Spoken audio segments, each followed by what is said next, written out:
त्यसपछि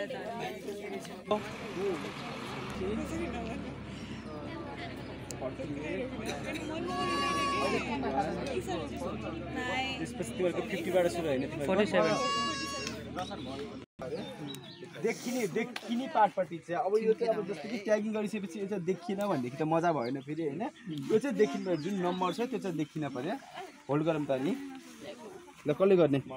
ल तर हान्दै गर्दाखेरि ख्याल चाहिँ के गर्न पर्यो भन्दाखेरि चाहिँ यो चाहिँ ठ्याक्कै पर्फेक्ट सिधा भएपछि मात्र लक हुन्छ नत्र चाहिँ बाङ्गो गरेर चाहिँ कानमा घाउ मात्र हुन्छ बिग्रिन्छ सकेसम्म चाहिँ यो चाहिँ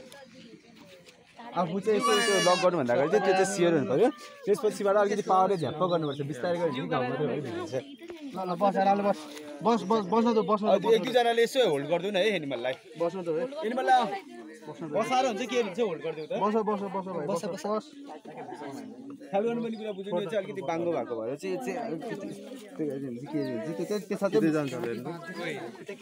त्यो सिधा जानु पर्यो बाङ्गो गयो भने चाहिँ त्यो नम्बर देखिने गरी हुनु पर्यो है बाहिरपट्टि भाइले जोड लाने के बाहिरपट्टि हो त्यो नम्बर त हेर्दै नम्बर अलि त्यसरी देखिदैन माथिबाट तिमी क्यामेरा राम्ररी देखाउ क्यामेरा म्यान देखिदैन नम्बर देखिन उल्टो भयो माथिपट्टिबाट गर अब ठीक हो नम्बर देखिन पर्यो यसरी नि छोपिहाल्छ नि सर यसरी माथिबाट हाल के कान उल्टो भयो के हैन हो त्यसरी यसरी हाल्न न हो त्यसरी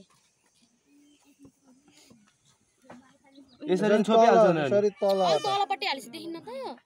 तल के तल त्यसरी आउनु पर्यो के त्यो उसमा चाहिँ नपर्छ है हो त्यसरी भाग चाहिँ यो हान्दै जोडले हान्ने भाइ जोडले हान्ने त्यसरी